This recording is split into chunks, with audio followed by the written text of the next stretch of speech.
pessoal, prontos para mais uma aula? Então, vem comigo.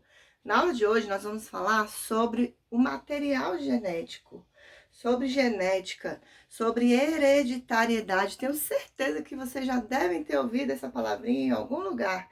Hereditariedade. O que seria isso? Seria a forma, né, com que as espécies têm de transmitirem as suas características e, assim, manterem a sua espécie viva. Mas para a gente poder entender a genética, primeiro a gente precisa entender como que é a estrutura de uma célula animal. É a célula que a gente chama de célula eucarionte. O que é isso? Ou eucariótica.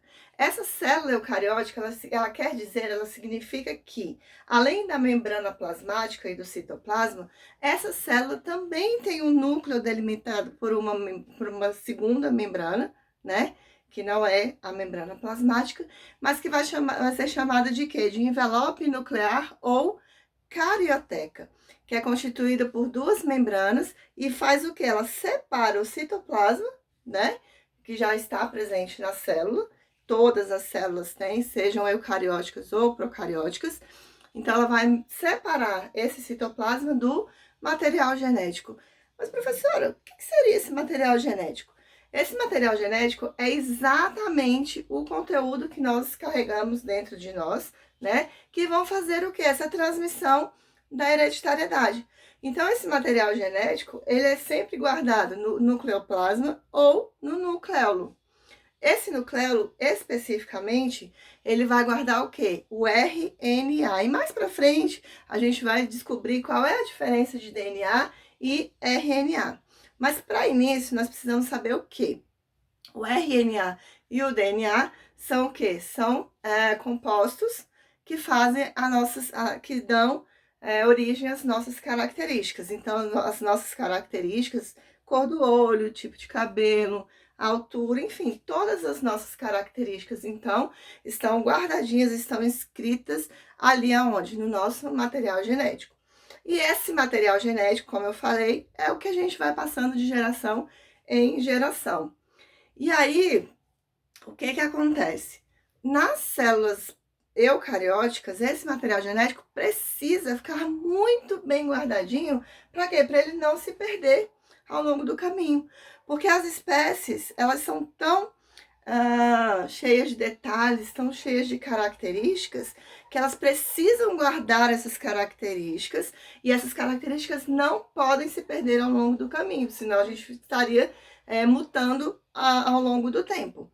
Apesar de que a gente sofre modificações, nós vamos ver também a diferença, né, das características que nós temos armazenadas dentro do nosso organismo e as que são realmente expressas, né, que a gente vai chamar de genótipo e fenótipo, mas isso também é assunto para uma próxima aula.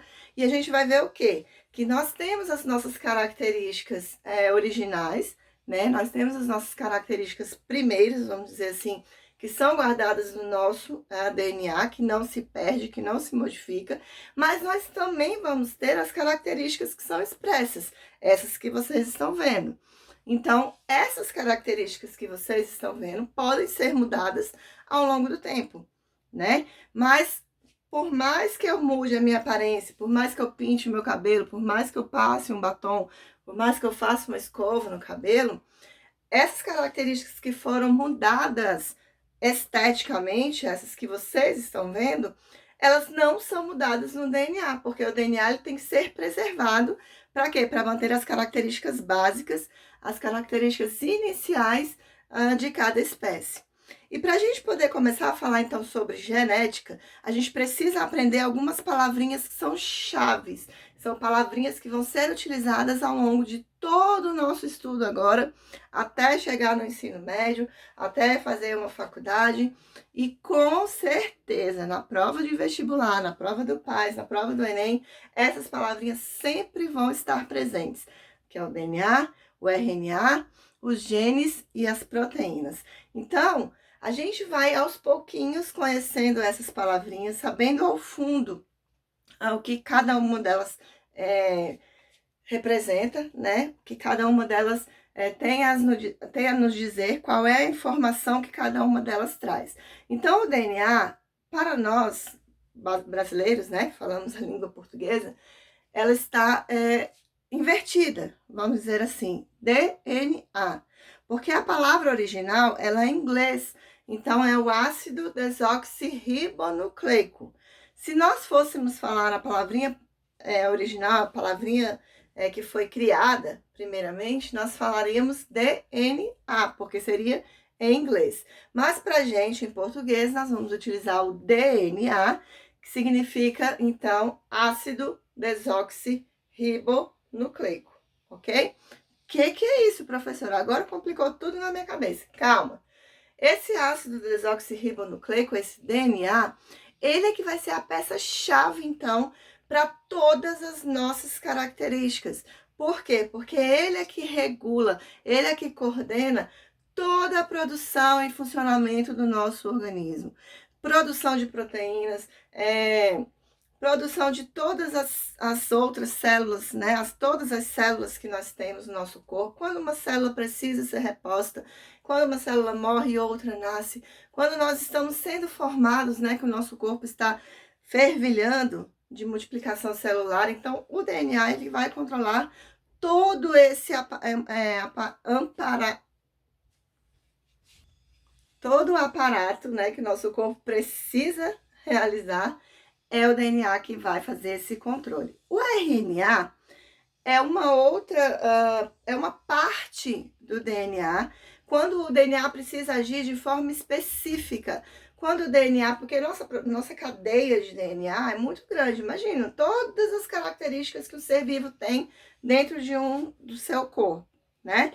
Então, quando o corpo precisa agir de forma específica, que ele precisa fazer alguma coisa de forma específica, ele vai fazer o quê? Ele vai ativar o RNA, que são fragmentos, né, desse DNA. E aí ele vai agir ali, então, de forma mais específica, e principalmente quando tiver a produção de proteínas. O nosso corpo, ele é todo, ele precisa de muita proteína.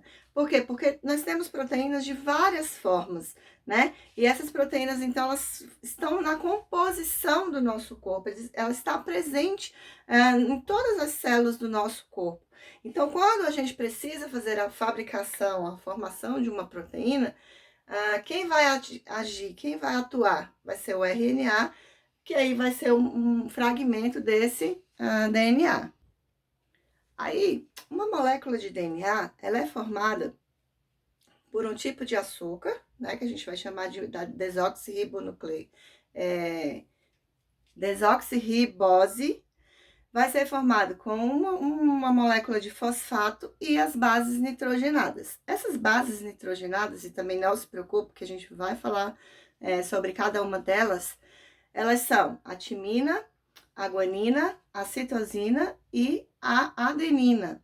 Então, quando a gente vai formar uma cadeia de DNA, essas bases nitrogenadas, elas sempre vão estar se encontrando. Então, sempre uma adenina se junta com uma timina e uma guanina se junta sempre com uma citosina. Professora, calma, não estou entendendo nada.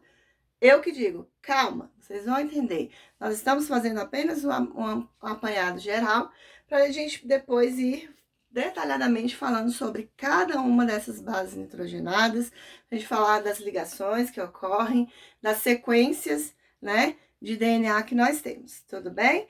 Então, olha só, quando nós temos uma sequência enorme de DNA, nós temos os chamados genes. O que são genes? É cada lugarzinho, é cada pedacinho, é cada informação que nós temos no nosso corpo. Por exemplo, cor do olho. Aonde que eu vou achar a cor do olho dentro do meu DNA? Eu preciso saber especificamente qual é o gene da cor do olho. E naquele gene só vai estar o quê? A cor do olho. O tipo do cabelo. Meu cabelo é liso. Aonde que eu vou encontrar dentro do meu DNA o tipo do meu cabelo? Se meu cabelo é liso, se meu cabelo é encaracolado, lá no gene específico de cabelo. Então, o nosso DNA, ele é formado por vários genes. E esses genes, então, cada um deles vai ter o quê? Vai ter uma informação específica do ser vivo. Cada um de nós temos os nossos genes, mas cada um de nós temos características diferentes. E é isso que a gente vai entender ao longo desse terceiro trimestre. Como que essas características, elas se modificam, como que essas características se unem, né? Porque nós temos as espécies bastante diversificadas, né? E mesmo dentro de uma espécie, nós temos muitas características diferentes nos indivíduos, e é exatamente o que? Essa junção dos genes. Quando a gente pega um conjunto de genes para analisar, quando um cientista, né, pega um conjunto de genes para fazer a análise, o que que ele vai ver? Ele vai fazer o genoma daquele indivíduo. Então, o que que seria um genoma? Seria um conjunto de genes. Para entender mais um pouquinho, vamos aprofundar? Assiste comigo. Luz na passarela, que lá vem ela, a matadora das provas de biologia, Dona Genética. Hoje, o Quer Que Desenhe vai falar tudo sobre genética, um assunto que você pode achar complicado, mas que certamente está dentro de você. Por isso, vamos matar todas as suas dúvidas hoje mesmo. Antes disso, para um segundo, se inscreve no canal e já deixa aquele like no nosso vídeo. A qualquer momento, você pode clicar na descrição e baixar o mapa completaço. Aproveita e segue o Descomplica nas redes sociais para não perder nada. Agora vamos lá. A genética estuda as informações hereditárias passadas de pai para filho. Os responsáveis por nossa receita humana são os genes, que formam o DNA e produzem as características das pessoas. O conjunto de genes recebe o nome de genoma. O genoma é expresso de duas formas, no genótipo e fenótipo. O fenótipo são as partes visíveis da informação genética, tipo a cor dos olhos ou altura. O fenótipo é influenciado pelo meio ambiente, então ele pode se expressar de forma diferente das informações contidas no genótipo. O genótipo é a parte não visível,